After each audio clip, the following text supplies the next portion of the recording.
pouquinho, não está travando tanto? Agora é melhor. Então, boa noite, galera. Vamos ver se agora eu consigo visualizar melhor aí os comentários de vocês. Quem for entrando aí vai dando um oi, se apresentando, onde trabalha, para a gente ter mais uma conversa aqui, viu? Não é para ser só um monólogo, né? Isso.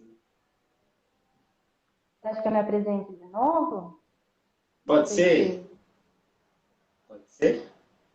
Se você conseguir Então. falar só um pouquinho mais próximo do microfone, fone de Era para o ouvido. som estar melhor. Eu tô com fone de ouvido. Uhum. Tá muito baixo aí o som ainda para você? Agora está melhor. Tá. Bom, então vamos lá, né? Para quem não me conhece, então eu sou a Aline, sou fisioterapeuta, né? Trabalho há mais de 8 anos com terapia intensiva, com UTI.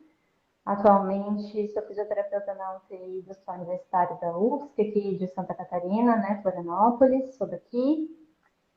Me formei há 10 anos e, assim, logo que eu me formei, eu comecei a trabalhar em terapia intensiva. Na verdade, eu trabalhei em hospital, né? Comecei nas enfermarias, sem nada, sem zero de experiência, que hoje, né, não diria que seria o caminho mais correto, né? Eu sempre indico todo mundo a fazer a residência, acho que facilita muito a vida. Passei por muitas coisas que eu acho que se eu tivesse feito a residência eu não teria passado, né? Não teria necessidade de ter passado. E depois acabei me inserindo na UTI, trabalhei por um tempo em hospitais privados, até chegar hoje, né, na UTI do HU, que era onde eu sempre quis trabalhar. Fiz meu mestrado, meu doutorado, onde eu me formei também. E acho que seria mais ou menos isso assim da minha trajetória profissional, né? Trabalhei por muito tempo como professora universitária, supervisionando estágio em UTI. Então, sempre inserida nesse meio, né? Ou supervisionando estágio com os alunos, ou como fisioterapeuta mesmo da equipe, né? E dentro desse próprio ambiente, assim, supervisionando estágio, e pela minha própria história, né? Vivenciei alguns momentos um pouquinho difíceis, digamos assim, né? Em termos de inserção na equipe, vi muitos colegas passando por isso, via também a insegurança dos alunos, né, começando, e por isso até o tema dessa conversa, né, porque a gente vê muito, assim, o pedido da galera, né, como que eu faço para ser mais respeitado na UTI, que caminho eu sigo, como me portar para os profissionais, para os colegas, né, me tratarem com respeito. Acredito que seja a angústia de muitas pessoas que estão começando e às vezes até de pessoas que estão há mais tempo já nessa jornada, né? Então, como que habilidades desenvolver, né? Que habilidades eu preciso desenvolver para me tornar uma referência dentro desse ambiente que a gente sabe que é um ambiente relativamente difícil de se inserir, né? Muitas pessoas lidando com pessoas, né? É sempre um desafio. Então, por isso o tema também dessa nossa conversa, né? Isso. Aline, você falou, né, aí dos alunos, muitos profissionais que têm realmente essa insegurança, né? Eu sou supervisor de estágio também aqui na Santa Casa de São Paulo e eu vejo muito isso. E a gente vê assim a sua página, os seus posts, né? A gente tem você assim como uma pessoa que é referência na fisioterapia mas eu acredito que nem sempre você teve toda essa segurança, né? Acompanho bastante, faz bastante story contando um pouquinho da sua história. Como que foi, assim, o primeiro trabalho em terapia intensiva? Como que foi seu início? Você era muito tímida? Conta pra gente como que foi. Então, na verdade, eu sempre fui muito tímida, né? Então, era meu perfil de uma pessoa tímida. Eu sou tímida, na verdade, até hoje. Né? Parece que é fácil estar aqui, né? Mas a gente ainda estava conversando, né? Estou um pouquinho nervoso, estou um pouquinho É verdade. nervosa. Isso é natural, né? eu sou uma pessoa tímida, pode não parecer, mas sou, né? E quando eu comecei, mesmo no estágio, né, na UTI, eu lembro que eu achava muito difícil, assim, conversar com a equipe, eu tinha bastante insegurança, né? E como acadêmica, eu lembro, hoje eu trabalho com a minha supervisora da época de estágio da UTI, né? Tenho o prazer de trabalhar com ela, de ser colega dela, porque ela foi uma pessoa que me inspirou muito. E na época eu olhava ela assim, conversando com os médicos, conversando com a enfermagem, argumentando, e eu achava fantástica a maneira como ela se posicionava e a maneira como a equipe escutava ela. Eu pensava, nossa, deve ser muito difícil, né? Eu quero muito isso, mas como deve ser difícil conquistar esse respeito, né? Porque e ter essa coragem de falar e de argumentar, né? Dizer o que você pensa, o que você vai fazer, o porquê você vai fazer, enfim. E quando eu comecei, eu tive bastante dificuldade, porque além de tímida, eu sempre tive cara de novinha, né? Até hoje todo mundo fala, não, tu não parece a idade que tem. Quando eu comecei no HU, por exemplo, eu vivenciei aquilo que eu vivenciei todas as vezes que eu entrei no hospital, né?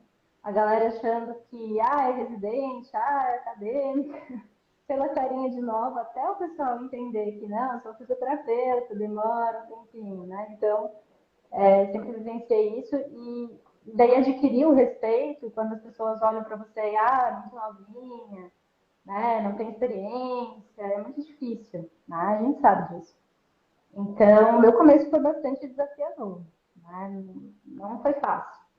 E eu lembro que no começo, por ter dificuldade de me posicionar, de falar, por ser tímida, e também por essa questão de as pessoas me enxergarem como muito nova para o que eu estava fazendo, eu comecei a criar uma postura um pouco mais rígida, né?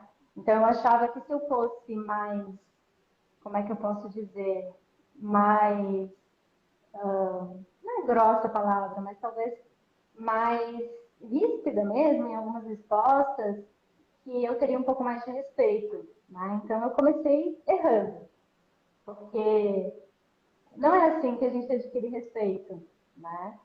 Então foi bastante desafiador. E eu fui passando por situações em que eu fui percebendo que não era assim que as pessoas iriam me enxergar como autoridade, né? Que eu ainda tinha muito chão a percorrer, né? E por isso que hoje, para mim, né, eu sempre falo que uma das características mais importantes de quem trabalha em equipe, trabalha nesse ambiente, é justamente a humildade, né? Então, eu fui entendendo isso aos poucos, assim, como lidar, como fazer, né? Mas foi bastante, com certeza, bastante desafiador. Entendi.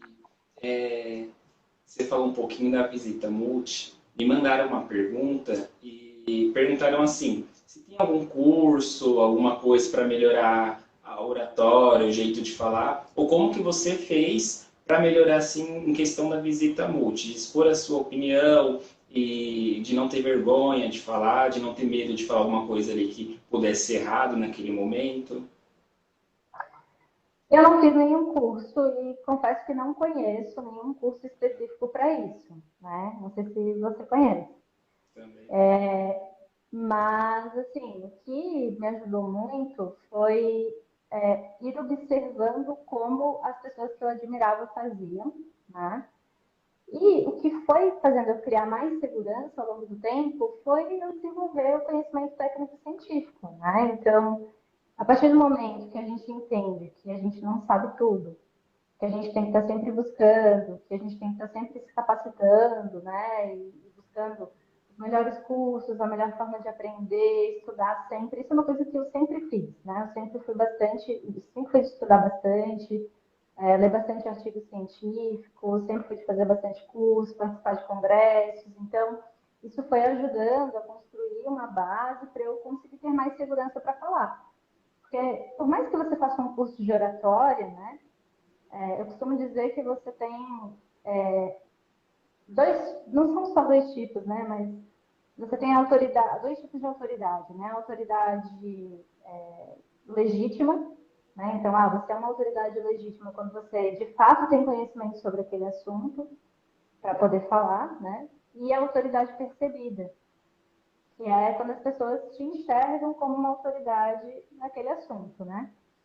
E nem sempre as duas acontecem juntas, né? E a maneira o caminho mais adequado, digamos assim, para você conseguir ser percebido como uma autoridade, na minha visão, é você construir a autoridade legítima.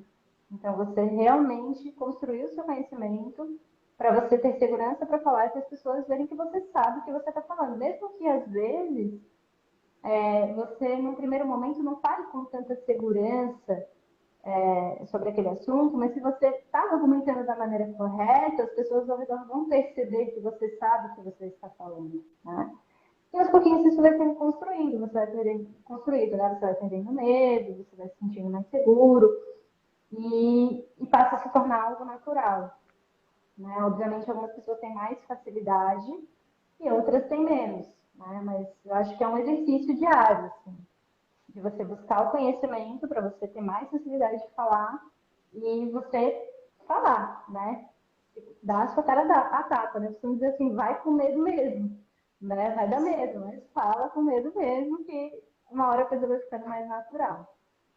Uma vez uma pessoa falou para mim uma coisa que eu falei, gente, olha que interessante. A visita multi é como se fosse uma fofoca, mas uma fofoca científica ali, que você vai falar tudo do seu paciente, colocando todo o conhecimento que você tem, né? E as coisas ficam mais fáceis quando a gente entende que é uma troca de conhecimento, é uma conversa ali sobre o paciente e aquilo que você falou, né? A humildade. Porque na visita multi eu costumo mostrar para os alunos que a gente aprende muito. A gente aprende muito com o médico, muito com a enfermagem, com o pessoal da fono, nutricionista. É uma troca de conhecimento muito bacana, né? Com certeza. Falo que a humildade, ela é a característica principal, assim, né? Até para você. Então, como eu falei, né? Naquele meu começo, assim, que eu achava, como é que eu vou me colocar como uma pessoa, como as pessoas vão me respeitar se elas me olham com uma cara de novinha, se eu sou tímida. Então, de repente, se eu falar de uma maneira mais ríspida, se eu me impor um pouco mais, né? Com o tempo, eu fui percebendo que o respeito ele é construído com a questão da autoridade, né, que você vai desenvolvendo, mas também com o respeito mútuo, né? Então, quando você para ouvir o que a outra pessoa tem para dizer e quando você valoriza o que a outra pessoa está dizendo, mesmo que aquilo não esteja tão correto, né? Mas você está escutando aquela pessoa, você mostra que você está se interessando pelo que ela tem para dizer e conversando com ela sobre isso, argumentando com ela sobre isso, se você faz isso com respeito, automaticamente ela vai se sentir, digamos assim, até obrigada a te tratar com respeito também. A gente sabe que existem exceções, né? Que existem pessoas que não vão fazer isso, né? Por N motivos. Mas, no geral, se você respeita o seu colega, ele automaticamente vai te respeitar de volta, né? E aí isso vai sendo construindo, né? E respeito em vários sentidos. Às vezes a galera fala assim, Aline, eu queria que os meus colegas me ajudassem mais, poxa, eu quero tirar um paciente do leito e a equipe não engaja comigo, não me ajuda, não me respeita, eu explico que é importante, mas eu sempre falo assim, né? Quando a pessoa ela vai parar o que ela está fazendo para te auxiliar, entre aspas, né? Porque a gente sabe que é papel de todo mundo, a mobilização, etc.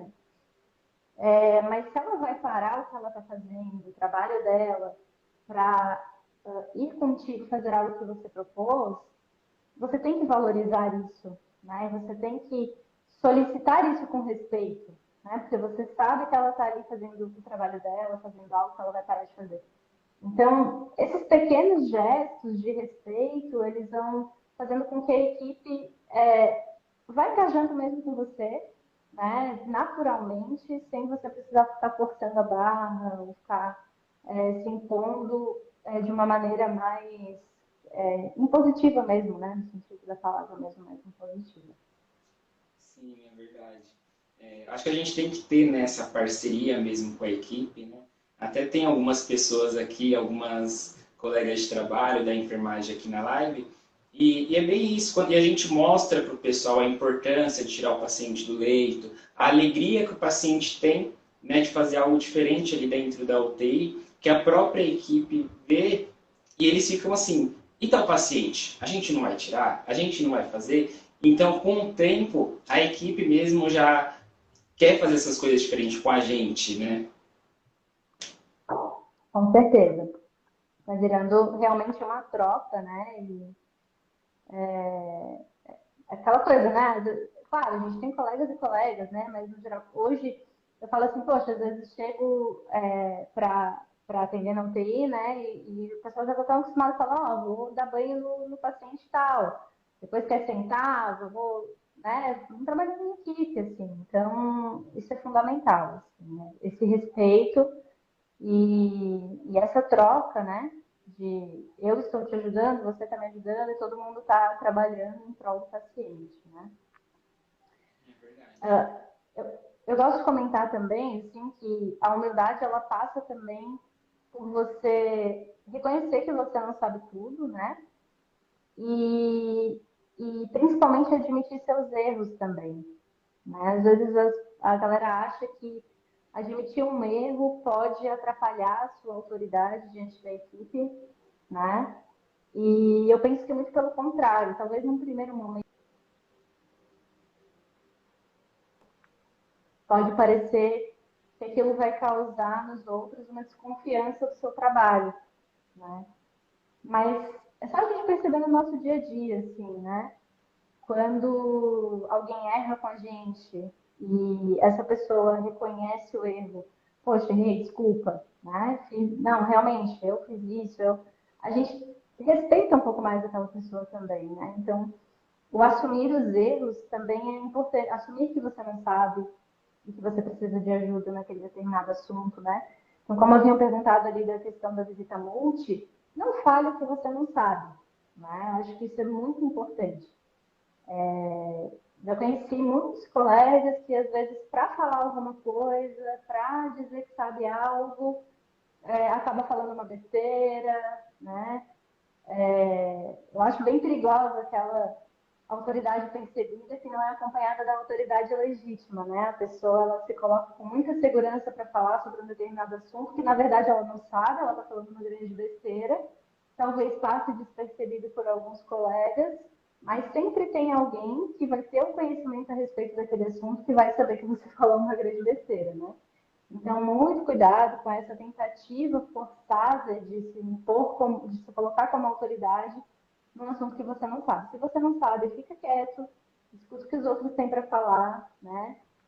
Pergunte, por mais que pareça que, vou perguntar, vão achar que eu não sei nada, não pergunte, se coloque à disposição para aprender, interessado em aprender, né? Acho que isso é bastante importante também.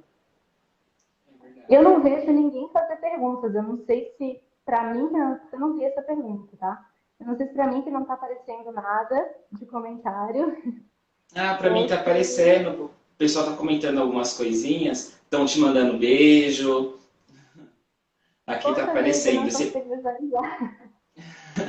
Conforme aparecer alguma pergunta, eu leio. Tá? Mas o pessoal tá te mandando Tá certo. beijo, tá comentando sobre a equipe multi também. Aline, a gente Não, falou um pouquinho de pessoal. conhecimento. Por onde você acha assim que começa para se estudar, para ter mais conhecimento em terapia intensiva? Qual é a base? Olha, eu sempre falo que a base é fisiologia, né? Ainda esses dias eu estava conversando com uma acadêmica que está acompanhando, tá fazendo estágio lá na HU, e a gente estava discutindo sobre gasometria, né? E a gente sentou, eu comecei a desenhei uma reação química para ela, né? Que é a reação do bicarbonato, do CO2. E eu falei para ela, olha, na minha visão, né? Sempre que uma pessoa ela não entende, ela trava em algum assunto complexo para aprender, né? Não consigo entender aquele determinado assunto complexo. Muito provavelmente alguma coisa lá da base fisiológica passou, né? Isso é outra coisa que eu fui entendendo com o tempo também. Ah, eu vou estudar, sei lá, modalidades ventilatórias avançadas, ou eu vou estudar assincronias paciente-ventilador, temas um pouco mais avançados, né, que a gente não aprende lá na graduação. E eu estou com dificuldade de avançar nesse conteúdo, eu estou com dificuldade de entender esse conteúdo. Bom, muito provavelmente alguma coisa da base está faltando para mim. Por mais que eu ache que eu sei tudo de base, muito provavelmente o problema está lá na raiz. Então, quando eu passei a entender isso e a voltar mesmo nos livros de fisiologia, nos livros de base de ventilação mecânica, por exemplo, já que a gente está, né, já que eu comentei agora de ventilação mecânica, entender como funciona o ciclo, as fases do ciclo, bem certinho, como que o ventilador manda, a pressão na fase inspiratória, enfim. Aí quando você vai para o assunto mais complexo, fica muito mais fácil. Né? Então eu sempre falo, começa pela fisiologia, começa por mecânica respiratória, começa pelo que é normal, né? Às vezes a gente, por exemplo, vou aprender raio-x, vou aprender tomografia, e aí as pessoas querem saber o que está alterado, como que eu vejo o pneumotórax, como que eu vejo isso. Não, volta para o que é normal primeiro, entende bem direitinho o que é normal, entende bem direitinho o que é a fisiologia, a mecânica, que os assuntos mais complexos vão se tornando muito mais simples. Né? Então, eu sou uma defensora de que todo mundo precisa voltar a vida inteira para estudar fisiologia. Eu E concordo, aí, concordo. aproveitando sempre. Eu concordo totalmente. Lá na Santa, né, dos meus alunos, muitos alunos vêm assim, Tiago, me explica aqui a sincronia, eu quero aprender a corrigir a sincronia. E aí eu pergunto ali da curva do ciclo respiratório, não sabe. Eu falo, gente, enquanto não entender isso daqui, não vai entender a sincronia. É o básico, é a base, é o princípio de tudo, né? Perfeito, perfeito. Às vezes a pessoa está lá querendo enxergar uma sincronia, mas ela não sabe nem como funciona o gráfico normalmente, né? Então, com certeza, para mim, eu acho que é isso, assim, e é aquela coisa, não é porque você, já estou há anos trabalhando com TI, não preciso mais estudar fisiologia, não, você vai precisar a vida inteira estudar fisiologia, né? E quando a gente trabalha no TI, a gente vive recebendo pacientes com casos muitas vezes você nunca viu, né? Ou, enfim, casos raros, ou algo que você realmente não estava adaptado a lidar com aquele caso clínico, aquela situação, né? E você vai ter que voltar, né? E na UTI a gente fala aí de pacientes com disfunções que podem apresentar disfunções em múltiplos órgãos, né? E aí, você sabe como é que é o funcionamento dos rins normalmente, né? Para que servem os rins? Qual é a função dos rins? O que acontece quando há uma disfunção renal, né? A gente tem que estar sempre estudando fisiologia, né? Então, eu acho que assim, sem dúvida, eu diria isso, né? E aí, claro, você volta na fisiologia e você vai correlacionando com as situações clínicas que você vive na UTI, né? Eu sempre fui uma pessoa muito curiosa. Então, eu lembro que quando eu ia para o estágio, né, na época da graduação, eu já fazia muito isso. Eu atendia um paciente com um caso X, eu nunca tinha visto aquilo na minha vida. Então, eu chegava em casa e eu estudava sobre aquilo, para entender o que estava acontecendo com o paciente, por que o paciente estava apresentando aquilo, né? E essa curiosidade sempre me ajudou muito, porque aí a gente vai estudando, entendendo o porquê das coisas, né? Sempre buscando o porquê das coisas e tentando correlacionar com o que o paciente está apresentando naquele momento, né? Acho que isso é bastante importante. E na hora de buscar cursos de formação, qualquer curso que você vai fazer, ou se você vai fazer uma pós-graduação, né? Sempre procurar saber se há essa correlação de aprofundamento mesmo, tipo, alguém vai ensinar um tema. Essa pessoa ela vai aprofundar o porquê das coisas, ela vai mostrar caso clínico, ela vai te ajudar a raciocinar clinicamente em cima disso, ou ela só vai te jogar a informação que você consegue ler num livro, né? Para que você realmente consiga aproveitar aquele conhecimento, né? Eu acho que correlacionar, né, assim, o mais próximo possível da vida real é super importante, né? Com certeza, sem dúvida alguma. Então, E basicamente a gente falou. Pode pode perguntar, pode falar. falar. Não, pode seguir, segue. Não, que eu ia comentar que esses tempos eu fiz um post falando de 3 características que eu considero primordiais, né? Eu vi. E, e eu falei da humildade, né? Que eu comentei aqui já, do conhecimento técnico-científico, que é o que a gente vem comentando agora, né? E eu falei de uma coisa que eu li num livro recentemente, que o título é Responsabilidade Extrema. Um livro bem interessante, assim, que de me fugiu agora a palavra, mas de pessoas que participaram da guerra no Iraque, né, da Marinha Americana, e líderes, né, dessa marinha, e que viveram situações extremas, né, em que eles tinham que ter uma responsabilidade extrema.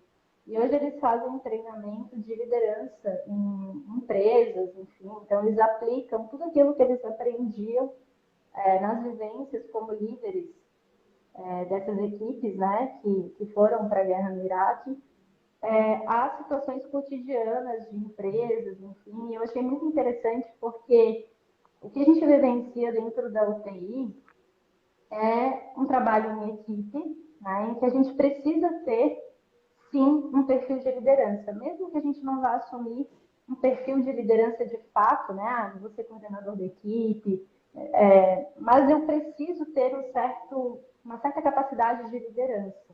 Porque em diversas situações a gente vai ter que convencer a equipe de que aquilo é importante de ser feito, né? Como a gente comentou aqui, por exemplo, tirar o paciente do leito, enfim. De certa forma, eu tenho que ter um perfil de líder para convencer a equipe da importância daquilo, né? E para engajar a equipe a fazer aquilo comigo. E eu achei muito interessante como ele coloca a importância do perfil de responsabilidade extrema num líder. E que eu acho que se aplica muito ao perfil que a gente precisa ter para trabalhar em UTI. Porque o que a gente faz na UTI, e com o que a gente lida, né, que é com a vida de pessoas, é uma responsabilidade imensa. Né? Talvez a gente esqueça muitas vezes isso no dia a dia, o que a gente está fazendo exige muita responsabilidade, né? E você precisa assumir essa responsabilidade de fato, né? Então isso ficou muito na minha cabeça, assim, como a gente precisa ter essa característica de assumir responsabilidades, no sentido de que quando algo acontece dentro da equipe que dá errado, enfim, seja com o paciente ou seja em, sei lá, qualquer coisa interna ali da equipe que não funcionou adequadamente, ao invés de você buscar apontar culpados sobre isso, né, você sempre se questionar o que você poderia fazer para melhorar aquela situação. E eu acho que esse posicionamento de se sentir responsável pelas situações que acontecem, ela é importante também para adquirir respeito da equipe, né? Porque eu não sei, mas eu, por exemplo, não respeito aquela pessoa que cada vez que acontece alguma coisa começa a apontar o dedo e procurar culpados, né? Ah, foi fulano, foi ciclano, né? Eu respeito muito mais aquela pessoa que fala assim, poxa, gente, eu poderia ter feito de outra forma, né? Então, acho que isso é fundamental, essa característica também na gente, assim, assumir as responsabilidades do que a gente faz, né? Tanto no sentido de, se eu sou responsável pelo paciente, eu preciso estar capacitado. Então, você tem que estar sempre estudando, você tem que se sentir obrigado a fazer isso para oferecer o melhor para o paciente, para se tornar um profissional melhor todos os dias. E, ao mesmo tempo, diante de uma situação, você sempre tem que se questionar se você poderia ter feito diferente. Não que você vai ficar se culpando e se martirizando por isso, né? Mas eu acho que é importante você sempre fazer esse raciocínio. Eu poderia ter feito diferente? O que eu poderia ter feito diferente? O que eu posso melhorar da próxima vez, né? Qual o meu papel diante dessa situação e como eu poderia ter agido? Será que eu agi da maneira correta? Ter essa responsabilidade mesmo, puxar ela para si sempre, né? Para que as pessoas realmente te enxerguem como alguém a ser respeitado, né? Acho que isso é importante também.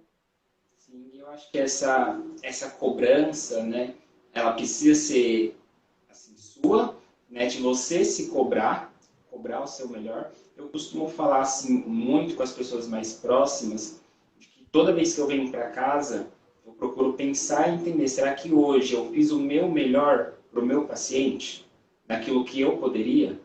Se eu não fiz, por que que eu não fiz? Né? E aí vai entrar as demais coisas que a gente conversou, né? De humildade, de conhecimento, para que no outro dia a gente possa fazer o nosso melhor, né? Sem dúvida alguma. E isso vale também, assim, para aquelas situações difíceis, né? De lidar com outra pessoa e ter expectativas em relação à atitude da outra pessoa, né? A gente sabe que a gente está sempre dependendo, né? Eu quero fazer o meu trabalho, mas eu dependo se o paciente está sedado ou não, ou se ele vai ser despertado ou não, né? Enfim, aí dando um exemplo. E o meu colega, ele não quer fazer aquilo, ele está sendo resistente a fazer o papel dele naquela situação em que eu preciso dele, eu preciso da conduta dele. Às vezes a gente espera demais do colega, né, e fica revoltado com a atitude do colega, mas talvez se a gente mudasse a nossa abordagem, e aí quando eu falo isso, eu não estou dizendo para a gente se rebaixar a ninguém, né? Porque da mesma maneira que a gente precisa ser humilde e respeitar todos os nossos colegas, a gente precisa se respeitar também. Então a gente tem que se posicionar como alguém que merece respeito. Né? Então tem que falar como. Eu não preciso falar com voz baixa, com tom baixo, não preciso pedir licença para falar, mas eu preciso falar com respeito de uma maneira que a outra pessoa me entenda, não como eu estou impondo, você tem que fazer isso. Às vezes eu vejo alguns colegas, né, que vão tentar argumentar, e a maneira como se fala parece que você está dando uma ordem para aquela outra pessoa, né? Eu preciso que você faça isso para que eu consiga fazer aquilo. E isso já gera uma barreira na outra pessoa, né? Mas como assim? Você está falando que eu tenho que fazer, né? Então, às vezes, a gente tem que se questionar: será que se eu falar de uma forma diferente, será que se eu não mudar a minha abordagem, se eu não souber uma maneira de conversar com esse colega, que é difícil, a situação não se desenrolaria melhor? Né? E a gente vai aprendendo a lidar com as circunstâncias e com as pessoas, né? Que elas são diferentes, elas reagem de maneira diferente. Eu só digo que a gente precisa ter um pouquinho de jogo de cintura também, né? Com isso. Assim como a gente tem no dia a dia, em diversas situações com outras pessoas, né? E com os próprios pacientes, a gente lida com pacientes com perfis diferentes. Né? A gente tem os pacientes que colaboram e os pacientes que não colaboram, e quando eles não colaboram, a gente precisa ter jogo de cintura. E eu acho que não tem, a gente precisa ter um pouco de jogo de cintura também, para conseguir lidar com situações como essa, que são um pouco mais difíceis e conflitantes, né? A gente tem que ter né, esse jogo de cintura. Às vezes eu costumo conversar lá com o pessoal, com os alunos, aí eles falam, mas o paciente, o doutor precisa sedar mais. Eu falo, não chega desse jeito. Vai lá, conversa, fala, doutor, eu já mexi no ventilador, fiz os ajustes finos da ventilação, mas assim, quer dar uma avaliada comigo lá no paciente? E aí eles chegam, eles avaliam, e aí a conversa é diferente, né? Do que a gente já chegar abordando e dando uma conduta, né? Perfeito, até porque quando é com a gente, né?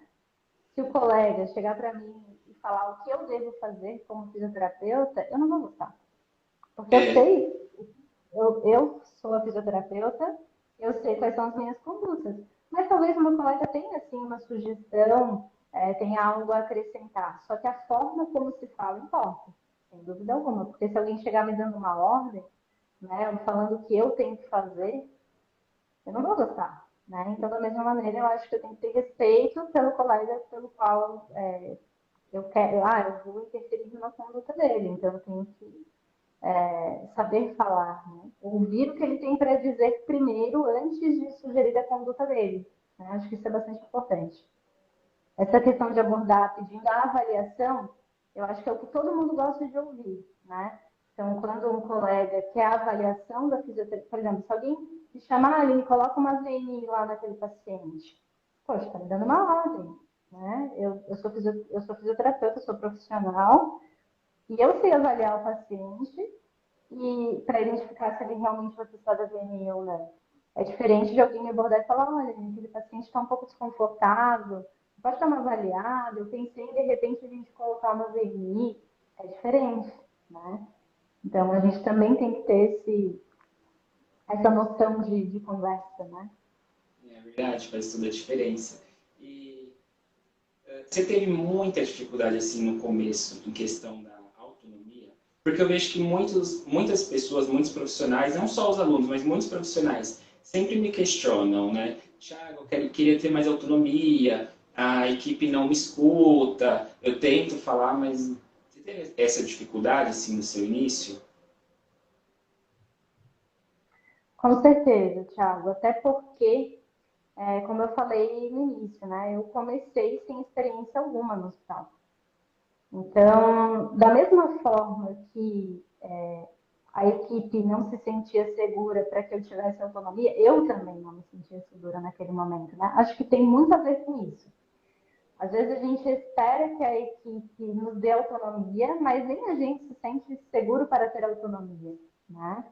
Nem a gente se sente seguro para tomar uma conduta sem que fulano me diga que dá para tomar aquela conduta, né? Então, meu começo foi bastante difícil nesse sentido. E depois, quando eu fui conseguindo né, me desenvolver um pouco melhor, entender um pouco melhor todo o contexto, como lidar, eu acho que o primordial, assim, para mim, foi entender você tem autonomia, porém, tudo que é feito em equipe. Né? Eu tenho esse pensamento. Então, eu não peço autorização a ninguém para colocar uma VNI, eu não peço autorização a ninguém para tirar o paciente do leito, para fazer determinado exercício, porque eu sei qual é a minha conduta de prescrição de exercício e tudo mais. Só que a minha conduta, ela interfere na conduta dos demais colegas. Então, a partir do momento que eu entendo isso, eu aprendo a conversar com a equipe. Então, ter autonomia não é você chegar lá e fazer o que você quer na hora que você bem entende, sem conversar com a equipe, não no sentido de avisar, não no sentido de pedir autorização, mas no sentido de conversa mesmo. Olha, porque, assim, quando você está diante de um paciente que você sabe que já está há dias ali sendo acompanhado, por exemplo, sendo retirado do leito, etc e tal, beleza, mas às vezes você está diante de um paciente que ele não está bem redondinho da parte clínica, né? Então, o que que custa você, como profissional que entende que naquele momento o paciente tem condições de, por exemplo, evoluir na mobilização e caminhar, mas tem algo ali da condição clínica dele que pode interferir, você conversar com o seu colega médico. Sei lá, vamos pensar aí num paciente que vinha em instabilidade hemodinâmica, precisando de drogas vasoativas em doses mais elevadas e agora está em redução dessa droga vasoativa. Olha, esse paciente está melhorando, né, da condição hemodinâmica, da minha visão, já tem condições de sair do leito, né, de evoluir na mobilização. Queria entender como é que está a questão clínica, o que vocês estão entendendo dessa parte, para que o seu colega possa expor a opinião também. Porque importa, né, e ele tem algo a acrescentar.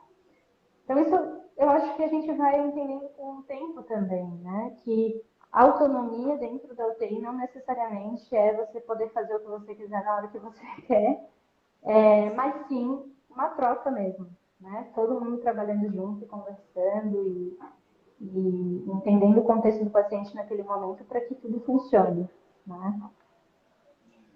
Aline, você falou três pontos, né? Conhecimento, humildade e responsabilidade. Eu vou acrescentar mais um ponto, assim, que eu acho que ser um bom ouvinte, eu acho que também é muito importante, né, dentro da UTI. Então, na UTI a gente tem, por exemplo, a passagem de plantão. O quão importante é você conseguir ouvir e absorver uma boa passagem de plantão? Com certeza.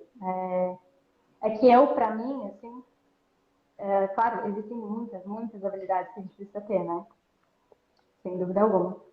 Inclusive a de saber falar, né? Ser um pouco mais articulado é importante também, né? E você tem que ir desenvolvendo isso com o tempo. Mas eu penso que ser um bom ouvinte entra muito na questão da humildade, né? Por quê? quando você entende que você não sabe tudo, você tenta absorver ao máximo o que seus colegas podem te ensinar, né? E seus colegas sempre podem te ensinar, mesmo que, por vezes, pareça que aquela pessoa, em determinadas coisas, ela não saiba muito, né? Então, você sempre tem que aprender, mesmo que seja um colega mais novo, mesmo que seja um colega mais antigo, né? Que às vezes tem uma visão um pouco mais antiquada, digamos assim, né? Porque a gente sabe que tem pessoas que, infelizmente, elas não se atualizam muito, né? Mas ela tem algo te ensinar, porque ela tem experiência, ela tem algo para te passar. Então, escutar é realmente muito importante. A passagem de plantão, ela pode ser uma verdadeira aula, para quem está começando principalmente, né? Se você prestar atenção no que o colega está te passando em relação ao quadro clínico do paciente, a como ele evoluiu, e se você perguntar também, que eu acho bem interessante, você ouviu uma coisa que você não sabe na passagem de plantão. Sei lá, um termo que você não conhece, uma condição que você nunca viu. Por que não perguntar? O que é isso? Eu não conheço, nunca ouvi esse termo, não sei o que é, né? Então, tudo bem, você não tem obrigação de saber tudo. Né? Claro que você vai ficar a vida inteira perguntando sempre. E claro, algumas vezes você pode, aquilo não vai interferir exatamente, então, poxa, vai estudar depois, né? Não fique só esperando que o outro colega te ensine. Mas eu acho fundamental, sem dúvida, escutar. A passagem de plantão é realmente uma aula. Assim, eu aprendi muito ouvindo passagens de plantão de colegas meus, né? Observando como eles faziam, lá no começo, assim, eu lembro que isso. E depois eu ia com a cabeça fervilhando para casa, assim, pensando naquela passagem de plantão em que eu ouvi isso, aquilo que eu nunca tinha escutado falar, né? Enfim, então eu acho, sem dúvida, fundamental. É incrível, assim, como que a gente aprende com os nossos colegas, né? A minha colega também que passa plantão para mim, assim, eu escuto cada detalhe, sabe? Porque realmente é o que você falou, parece que é uma aula. E realmente a gente aprende muito nesse momento com o nosso próprio colega, né? Eu, inclusive, às vezes, fico de butuca na passagem de plantão, claro, não me meto, né? Mas fico de butuca na passagem de plantão dos outros profissionais, né? Então, lá na UTI, a gente entra às 7, né? Das 7 às 13, das 13 às 19 durante o dia e aí 19 até às 7 da manhã, né? E os médicos, eles têm um horário diferente de passagem de plantão, né? Então, eles passam às 8, às 2 e à noite às 8 da noite também. Então, às vezes, tem um caso de um paciente que acabou de chegar, eu ainda não conheço, eu quero entender um pouquinho o quadro clínico dele, eu vejo eles passando plantão, eu presto atenção no que eles estão falando, né? Porque tem muita informação ali que é útil pra gente, né? Que é interessante. Eu adoro passagem de plantão. E gosto muito também da visita multi, né? Que a gente comentou anteriormente, porque é um momento em que a gente realmente consegue discutir o caso clínico com maior profundidade e ouvir a visão de todo mundo, né? Então, outro momento em que a gente aprende muito, sem dúvida, também é a visita multi. Eu adoro a passagem de plantão também. A visita multi, eu vou falar que assim, no começo eu não gostava muito. Mas não por ter que falar, mas porque eu olhava assim e falava, meu, são 6 horas de plantão, cá no hospital também, das 7 a 1, da 1 às 7, né, no período do dia. Aí eu falava, são 6 horas de plantão, a visita demora, tipo, muito, coisa de 1 hora e meia, 2 horas, porque é um hospital escola. Então também tem os internos da medicina. Eu falava, meu, demora muito, eu tenho 10 pacientes para ver, eu preciso tirar o paciente do leito, eu estou perdendo muito tempo. Mas com o tempo a gente foi se ajustando e eu aprendi a pegar gosto, porque realmente a gente escuta muita coisa da parte da equipe médica, dos outros profissionais, e a gente aprende muito, né, um com o outro. Sabe, agora você falou uma coisa que já me veio outra coisa na cabeça, né? Em relação às próprias habilidades do fisioterapeuta. Eu acho que quando a gente começa, a gente fica muito naquela ânsia e eu acho que vem muito de como é construído o perfil do fisioterapeuta dentro da UTI, né? Como eu falei, eu comecei em hospitais privados, né? Então, em que havia uma cobrança, inclusive por demanda, né? Então, tipo, tinha que atender um número X de pacientes, enfim. E isso no hospital público é diferente. A gente tem um pouco mais de liberdade, né? Pelo menos onde eu trabalho hoje, né? E parece que a gente fica tão treinado de que a gente precisa atender todo mundo, né? Naquelas 6 horas de plantão, que a gente esquece que muitas vezes o tempo que a gente perde, que a gente destina a entender o caso do paciente, a ir mais a fundo naquela história, em tudo que está sendo envolvido no quadro clínico dele, pode ser muito mais importante do que você atender 2 ou 3 vezes aquele paciente, né? Então, por que eu falo isso? Porque, eu chego à tarde, né? Se o meu colega da manhã não conseguiu atender os pacientes que ele está me passando, todos eles, ele não conseguiu entrar em todos eles, se ele elencou prioridades, ele está me dizendo, olha, eu queria muito ter ido no fulano de tal e eu não consegui. Eu queria ter tirado ele do leite, queria ter feito exercício com ele, queria ter colocado ele para caminhar, mas eu não consegui, não deu tempo, né? Tudo bem, porque eu tenho a tarde para fazer isso, né? E eu acho que esses detalhes a gente vai entendendo também com o tempo, né, Thiago? Assim, que não é um tempo perdido, né? Esse tempo de discussão da equipe multi, esse tempo que a gente para olhar exame, e a gente realmente vai a fundo no caso do paciente, né? Faz toda a diferença. Né? Você sabe em quem você tem que perder mais tempo, quem realmente precisa de você naquele momento. Porque tem paciente que não precisa de você naquele momento. Né? E muitas vezes, até se você for, você pode piorar a situação. Né? Então, mas você só vai saber isso se você fizer uma análise um pouco mais aprofundada do caso, fazer realmente uma avaliação adequada dos pacientes. Né? E para isso você precisa gastar tempo. Então, a gente vai perdendo também um pouco aquela ânsia, né, de correria. Mas eu confesso que eu ainda às vezes fico um pouco angustiada, assim, né? De não conseguir dar conta de tudo. Mas a gente precisa elencar o que é prioridade, o que é mais importante naquele momento, né? Faz parte do nosso trabalho essa avaliação mais aprofundada do paciente. Saber otimizar, né, o tempo para cada paciente, o tempo para olhar os exames, para discutir, isso é muito importante, né? Aline, estamos chegando ao final. Passa muito rápido, né? Eu queria agradecer por você aceitar o nosso convite. Como eu falei, né, no início, a Larissa costuma estar aqui junto, hoje ela não conseguiu, mas quem sabe. Nossa, tá, o Kaique falou que era uma dúvida dele sobre o tempo na UTI. Bom, que a gente já matou essa dúvida. Quem sabe, né, muito em breve, você não estando por São Paulo, a gente não faz algo presencial, né? A gente está com um projetinho aí, vamos ver se as coisas acontecem e dão certo. E quem sabe aí no futuro a gente não faz algo presencial, né? Muito obrigado, viu, por aceitar o convite. Obrigada pelo convite, fico bastante feliz. Uma boa noite para todo mundo. E com certeza, né, São Paulo não é tão longe aqui para gente. Então a gente combina sim, sem dúvida. Queria aproveitar, só antes de a gente encerrar, né, e comentar que em relação a conhecimento técnico-científico, né, hoje em dia a gente tem muito mais oportunidades, né, do que na época que eu comecei, por exemplo, a gente não tinha Instagram, né, tanta gente assim compartilhando conhecimento gratuito. E por falar em compartilhar conhecimento gratuito, dos dias 2 ao dia 7 de agosto, eu vou promover um evento, né, que é o Desafio da Ventilação Mecânica, que é um conteúdo que é super importante para quem trabalha em UTI, né? Então, convido a todos a participarem. O link para inscrição está lá na minha bio, é só se inscrever, é gratuito, né?